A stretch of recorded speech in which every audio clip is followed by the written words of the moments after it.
Mon engagement dans Mona Lisa, il est absolument naturel. Je veux dire, pour moi, ça allait de soi, pour plusieurs raisons. Me suis toujours battu, j'ai toujours eu un pied dans le secteur associatif depuis 20 ans et un pied depuis 30 ans dans le secteur public.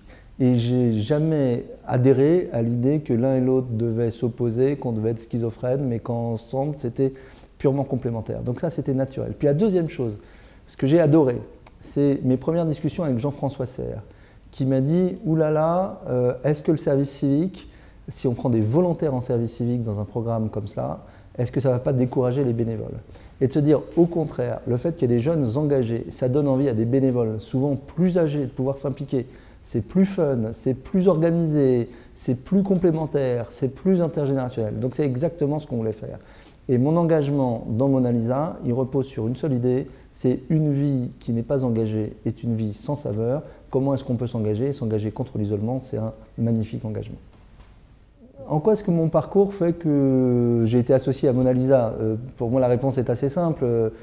Mon engagement professionnel, personnel, associatif, qui pour moi est strictement indissociable, il a toujours été lié à ce n'est pas déchoir que s'occuper des vulnérabilités, et au contraire, c'est quelque chose d'absolument formidable de pouvoir s'occuper des vulnérabilités.